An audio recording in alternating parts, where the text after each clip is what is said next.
Capítulo 4. La muerte.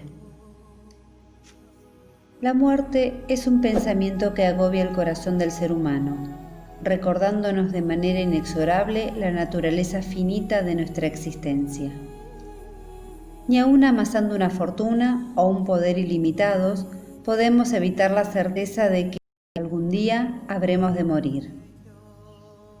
Durante nuestra vida, experimentamos la transitoriedad cada vez que confrontamos los sufrimientos del nacimiento o del diario vivir, de la vejez, de la enfermedad y finalmente de la muerte. Ningún ser humano está exento de estos pesares. A decir verdad, fue la angustia humana, especialmente ante la muerte, lo que motivó el surgimiento de los sistemas filosóficos y religiosos. Shakyamuni, en sus encuentros accidentales con los sinsabores de la existencia, observó un cadáver y se sintió inspirado a buscar la verdad. Platón dijo que los verdaderos filósofos siempre están preparándose para la muerte. Y Nichiren aconsejó primero estudiar la cuestión de la muerte y luego abocarse al estudio de los otros asuntos. La muerte vista en un contexto más amplio. La civilización moderna se ha empeñado en ignorar la muerte.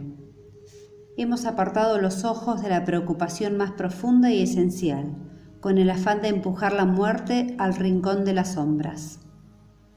Para muchos, la muerte es la mera ausencia de vida, es el vacío, la nada. La vida se asocia con todo lo bueno, con el ser, la racionalidad y la luz. En cambio, la muerte es vista como el mal, la nada, lo sombrío y lo irracional. Esta es la idea negativa que prevalece sobre la muerte. Sin embargo, este es algo que no podemos ignorar. Hoy, muchas cuestiones nos obligan a revisar y a reevaluar el significado de la muerte.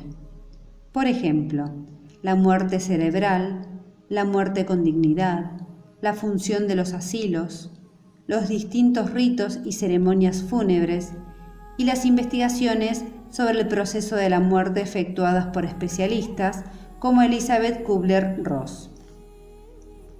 Por fin, parece que estamos dispuestos a reconocer el error fundamental de nuestras ideas sobre la vida y la muerte.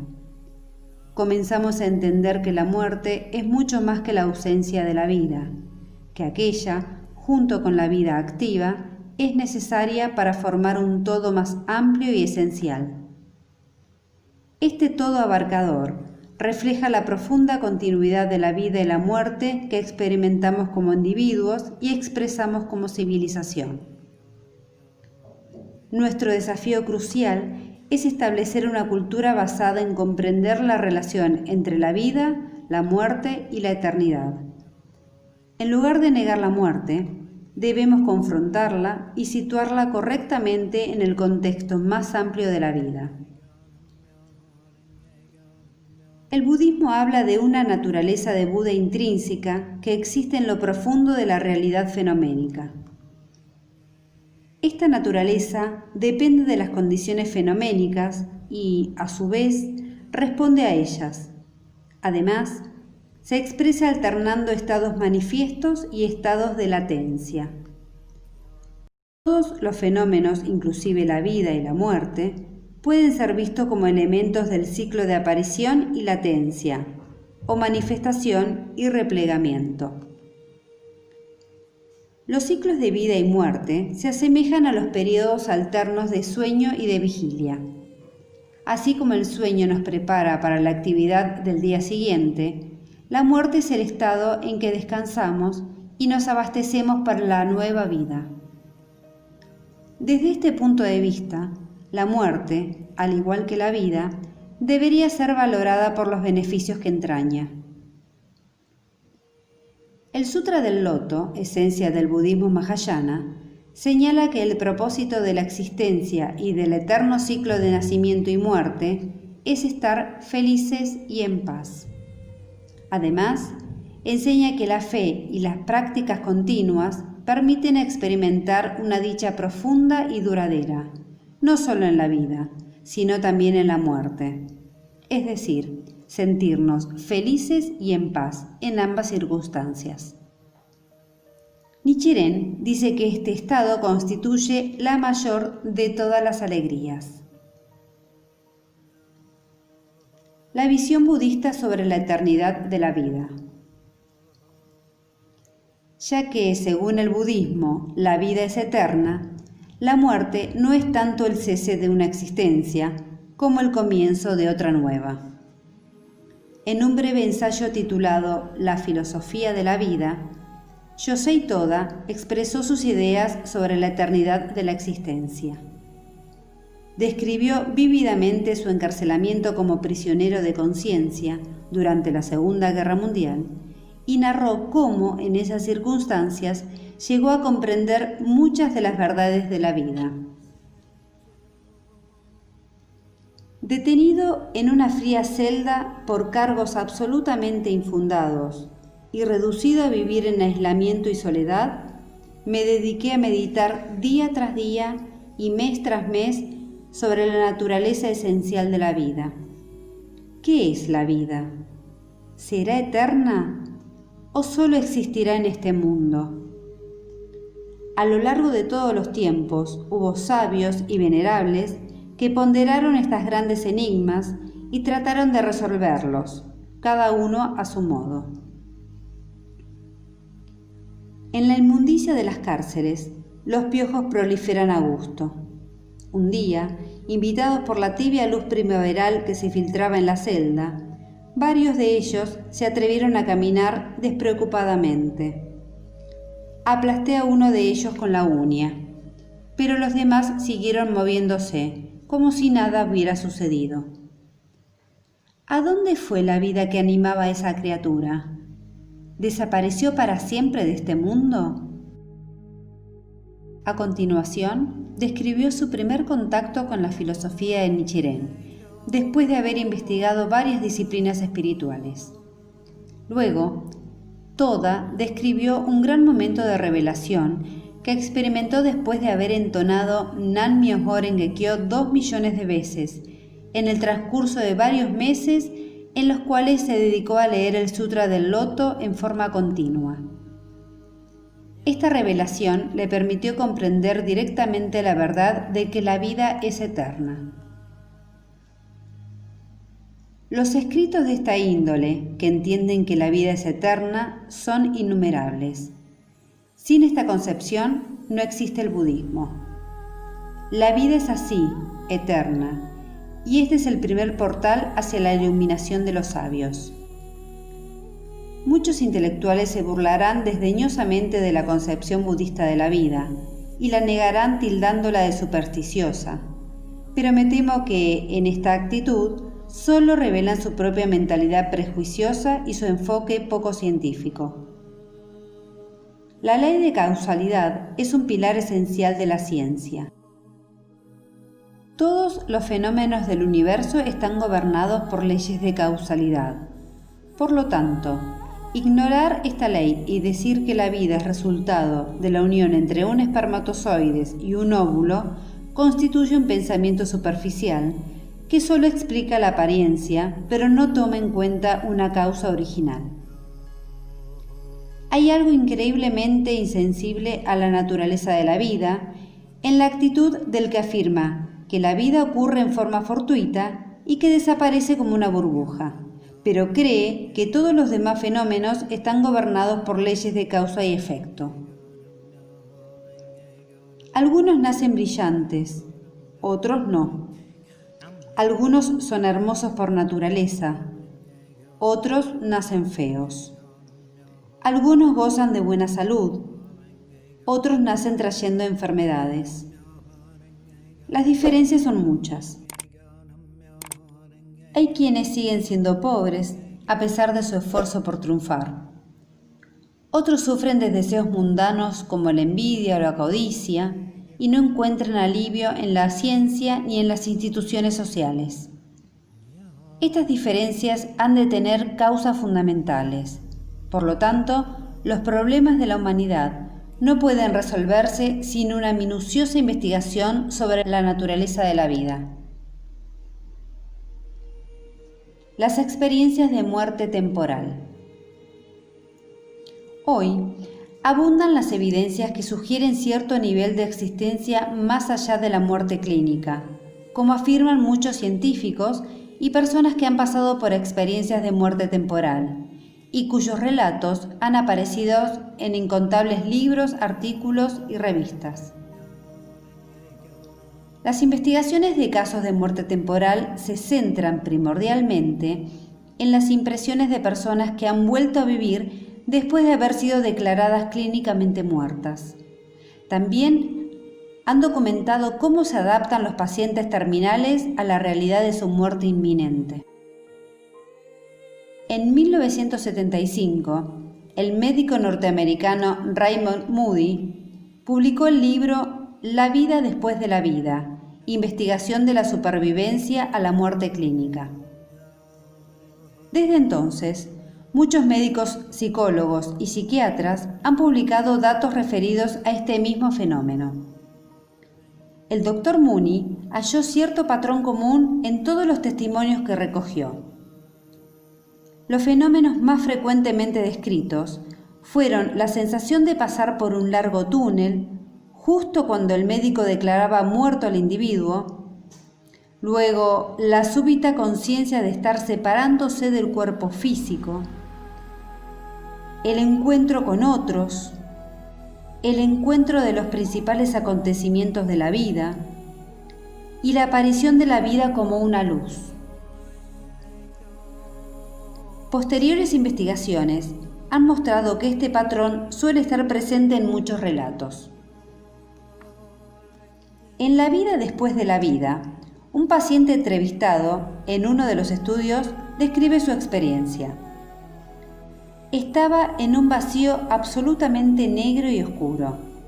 Es muy difícil de explicar, pero sentía como si estuviera moviéndome en un vacío, a través de la negrura. Y sin embargo estaba consciente. Era como estar en un cilindro que no tenía aire en su interior.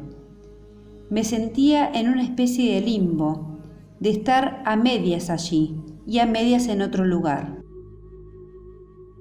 Esta es solo una de las muchas crónicas semejantes. Vistas en conjunto, sugieren enfáticamente que, pese a todas las apariencias en contrario, la vida, como experiencia subjetiva, no se extingue en el momento de la muerte. Desde luego, hasta hoy, los investigadores no han arribado a ninguna conclusión definitiva con respecto al significado de las experiencias de muerte temporal. En sentido general, hay dos corrientes de pensamiento. Una postula que hay una forma de conciencia que perdura después de la muerte. La otra dice que todas las experiencias de muerte temporal pueden explicarse con fenómenos neurológicos. Los que ascriben a esta última interpretación afirman que dichas vivencias no necesariamente demuestran que haya vida después de la muerte.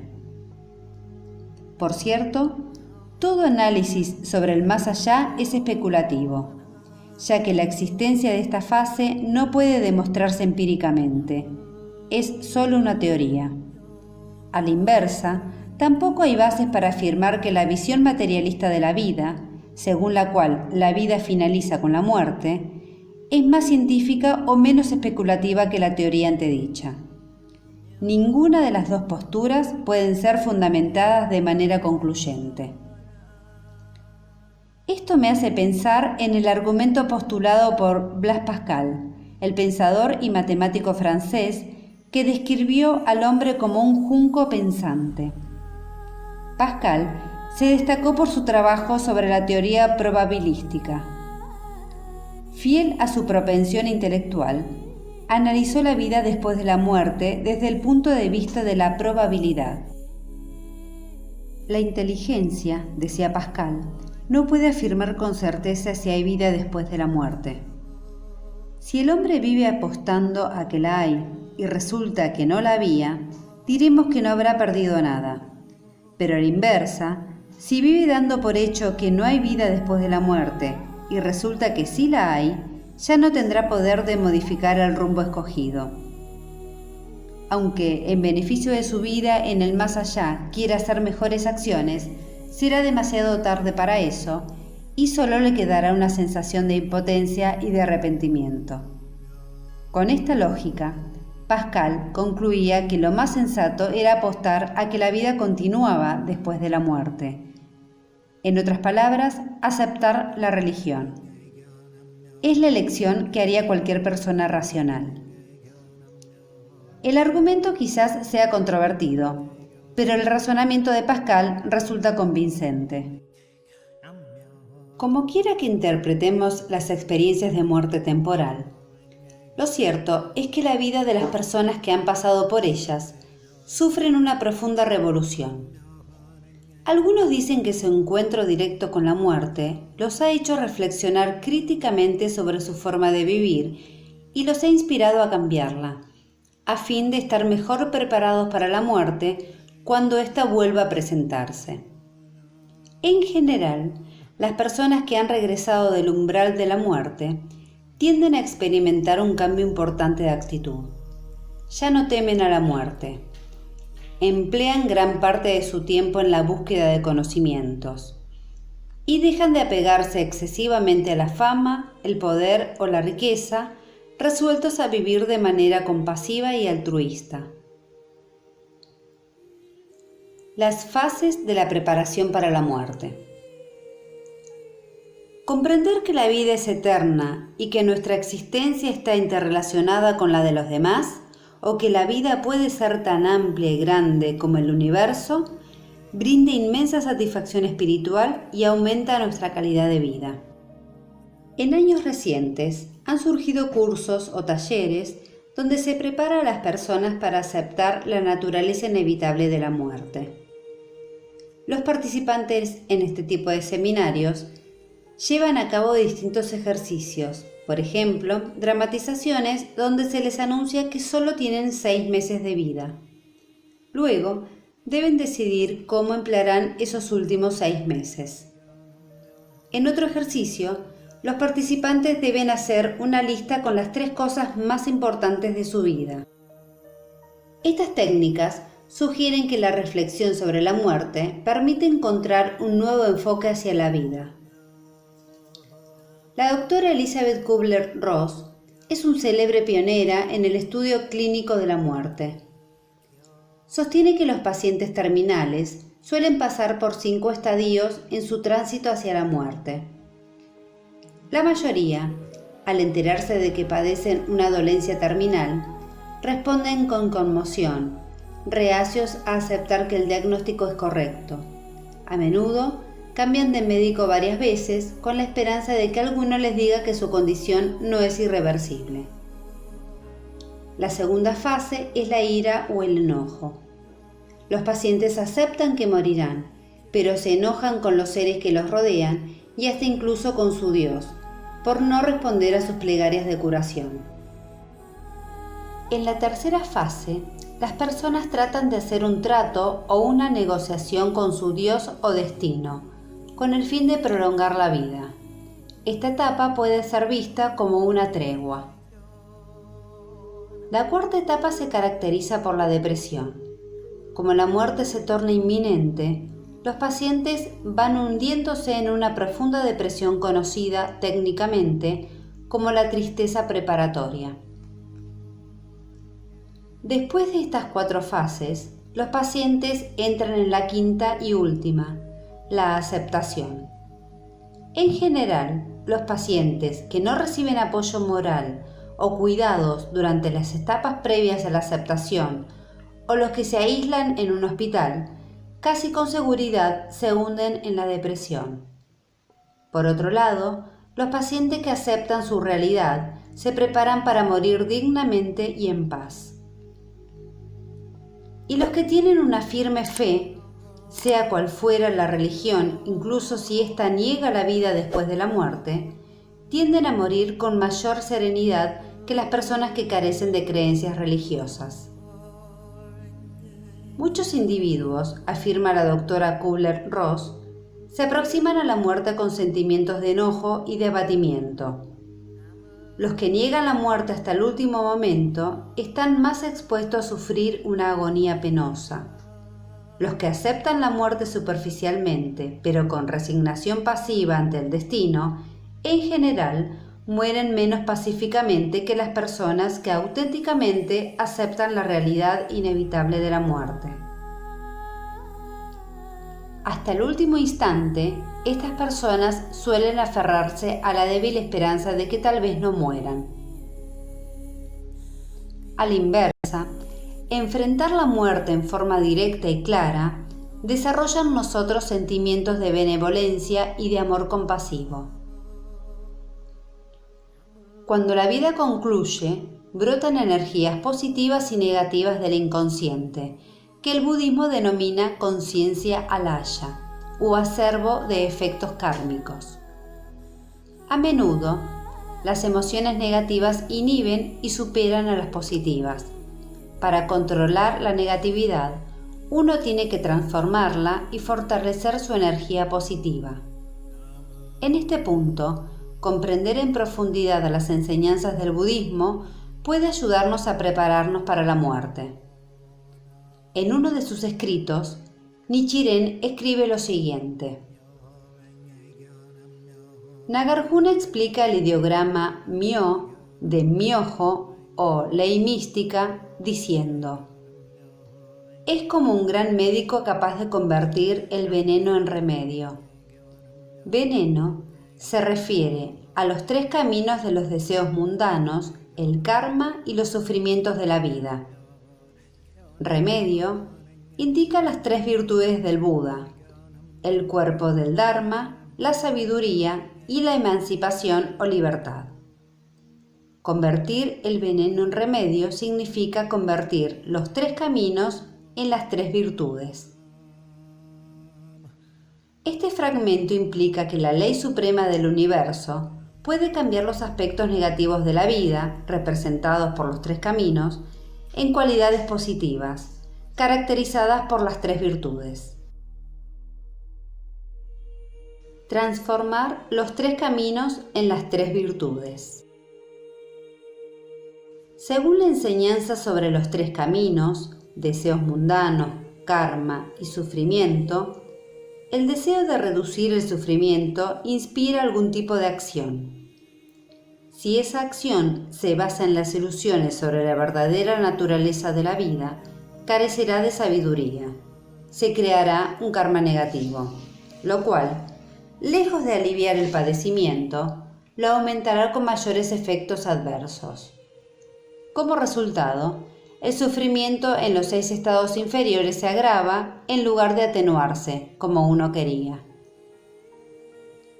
Cuando el sufrimiento se intensifica, el deseo de reducirlo se acentúa más.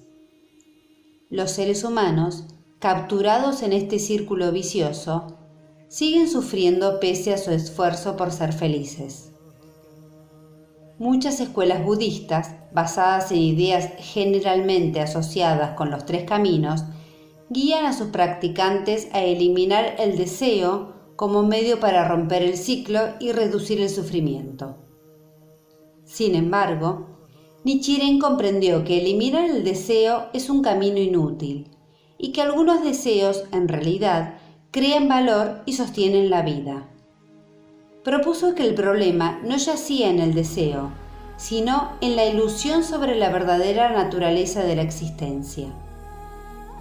En la enseñanza de Nichiren sobre las tres virtudes, verdad, sabiduría y emancipación, los deseos basados en la verdad y no en la ilusión dan origen a acciones sabias, buen karma, lo cual reduce los efectos negativos de nuestro karma y nos libera del sufrimiento. A medida que uno experimenta este principio, reafirma y profundiza su convicción en esta verdad. Y como resultado de este ciclo, los deseos conducen a la iluminación, en lugar de causar sufrimiento. Así pues, para los practicantes del budismo de Nichiren, los deseos son la fuerza motivadora de la vida. El ímpetu para romper el círculo de los tres caminos y vivir basados en las tres virtudes no se encuentra en la eliminación del deseo, sino en erradicar la ilusión. Así, pueden transformarse incluso los sufrimientos normalmente asociados con el proceso de la muerte. Resumen, cuadro. De los 3 caminos a las 3 virtudes. Los 3 caminos son los deseos mundanos, el karma, el sufrimiento. Se los llama caminos porque uno conduce al otro. Los deseos mundanos dan origen a acciones que crean un karma negativo. Este, a su vez, se manifiesta como sufrimiento, que agrava los deseos mundanos. De este modo, se forma un círculo vicioso interminable. Nichiren enseñó que la fe en el Sutra del Loto y la entonación de Nan-myoho Renge-kyo puede convertir los 3 caminos en las 3 virtudes. El cuerpo del Dharma, la verdad que el Buda comprendió. La sabiduría, el esclarecimiento para comprender la verdad. La emancipación, la libertad con respecto a los sufrimientos del nacimiento y la muerte. Las 3 virtudes, entonces, son inseparables de los 3 caminos. Nichiren enseñó que no es necesario eliminar los 3 caminos. En cambio, lo que el ser humano debe hacer es manifestar su verdadera naturaleza, que en última instancia equivale a las 3 virtudes. El proceso de la muerte. Cuando pasamos por el portal de la muerte, el pórtico que une esta vida con la próxima, tanto nuestra condición física como nuestro estado psicológico se ven profundamente afectados. Nuestra forma de abordar este tránsito también influye decisivamente en las condiciones en las cuales nuestra vida habrá de renacer. Como dijimos en el capítulo sobre el nacimiento, el budismo reconoce 4 fases de la vida, a las cuales están sujetos todos los seres: la existencia durante el nacimiento, la existencia durante la vida, la existencia durante la muerte y la existencia intermedia, es decir, la que media entre la muerte y el renacimiento. Esto significa que la existencia durante la muerte es distinta de la que transcurre durante la vida, y la fase de la muerte tiene características completamente diferentes. Cuando pasamos de la muerte a la existencia intermedia, todo nuestro ser se transforma. De a poco, van dejando de funcionar los órganos de los sentidos. Dejamos de ver, oír o sentir.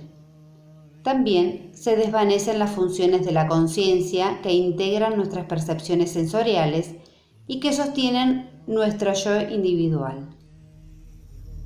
Dejan de ser significativos nuestro nombre, dirección y cuenta bancaria, entre otras cosas.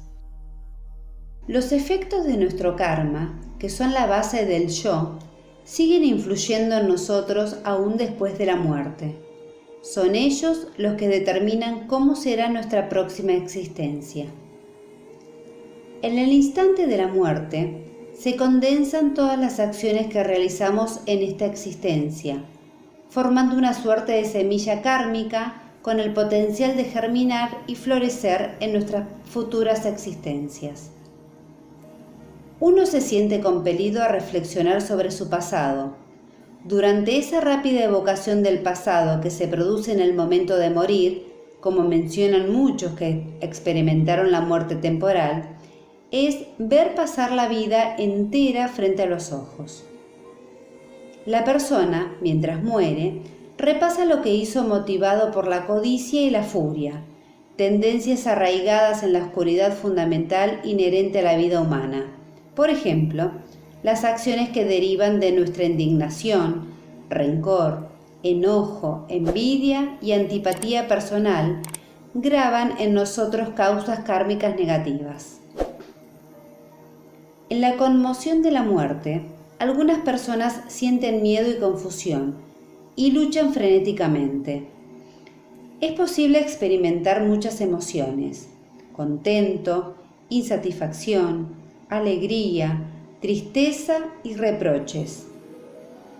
La forma en que hemos vivido nos prepara para ese momento. Al respecto, la práctica budista nos enseña cómo vivir bien y nutre nuestra capacidad de hacerlo. Desde la perspectiva del budismo, la capacidad de atravesar correctamente el proceso de la muerte depende del trabajo firme que hayamos hecho en vida, para acumular buenas causas y efectos y fortalecer el cimiento del bien en lo profundo de nuestro ser. Uno puede entrar en la existencia intermedia pacífica y jubilosamente si en el instante de morir ha tomado conciencia de su naturaleza de Buda primordial. Nichiren alentaba a sus seguidores de este modo: decídase a extraer el inmenso poder de la fe y entone Nan-myoho Renge-kyo con la oración de que su fe sea correcta y firme en el momento de la muerte. La fe en el momento de morir. Se cree que la muerte clínica ocurre en el momento en que la muerte se torna irreversible, señalado por síntomas fisiológicos como la muerte del tallo cerebral, el cese de la función respiratoria y del ritmo cardíaco. Se entiende que, en este momento, el individuo experimenta la muerte. Las energías físicas y mentales se desintegran y tanto la vida como la energía kármica del fallecido subsisten en estado de no sustancialidad. El budismo de Nichiren expone la forma de fortalecer al individuo en este estado. Si los parientes y amigos entonan Nan-myoho Renge-kyo durante los últimos momentos que desembocan en la muerte clínica, se ayuda al moribundo a sobrellevar pacíficamente el proceso de la muerte. Al escuchar este cántico y al fusionarse con su vibración o energía, aquel pasa serenamente a la existencia intermedia y hacia ese eterno fluir vital que es el universo. Ya que es tan importante la condición de nuestra karma en el momento de morir, la fe en la ley mística puede transformar profundamente el sufrimiento en un estado elevado de vida. Por eso, Nichiren recomienda a los budistas entonar Nan-myoho Renge-kyo con la profunda convicción de que nuestra vida, en esencia, es igual a la vida de la budeidad. En uno de sus escritos leemos: si uno comprende profundamente la verdad de que la mente del mortal común y la mente del Buda son una misma entidad inseparable, ni el karma negativo le impedirá morir en paz, ni los pensamientos lo distraerán sujetándolo al ciclo del nacimiento y la muerte. Nichiren enseñó que los efectos acumulados durante la entonación de Nan-myoho Renge-kyo trascienden holgadamente la dimensión ordinaria del karma bueno o malo. Así pues, más allá de todos los sufrimientos o calamidades que uno pueda afrontar a lo largo de la vida, si tiene fe en la ley mística y entona Nan-myoho Renge-kyo, invariablemente disfrutará de paz espiritual en el momento de morir. Además, los seres queridos pueden crear un lazo que trasciende la vida y la muerte, mediante su práctica sincera del budismo. Sobre esta cuestión, Nichiren escribió: los que practican este sutra del loto se encaminarán hacia el mismo lugar, el pico del águila. Además, como su padre fallecido creyó en el sutra del loto, igual que usted, sin falta en su próxima existencia, ambos renacerán en el mismo lugar. El célebre erudito budista Vasubandhu, en la India, proclamó que los difuntos no podían espontáneamente transformar sus efectos kármicos durante la fase de existencia intermedia. Pero Nichiren explicó que las oraciones de los vivos podían mitigar el sufrimiento de los fallecidos y afectar las condiciones en que éstos renacerían. Según Nichiren, esto es posible porque las oraciones basadas en el estado de budeidad trascienden la vida y la muerte. Son transmitidas a los difuntos y les permiten adquirir un estado dichoso y sereno, como resultado de esas oraciones dirigidas a ellos. Nan-myoho Renge Kyo, la ley mística, impregna cada ser vivo y cada fenómeno del universo. El nacimiento y la muerte de los seres vivos, la aparición y desaparición de fenómenos no vivientes y el constante fluir del universo son manifestaciones de esta ley. Ella hace que nuestra vida prosiga eternamente, de una existencia a la próxima. Si tenemos fe en la ley mística y la practicamos, llegaremos a comprender que nuestra vida es eterna.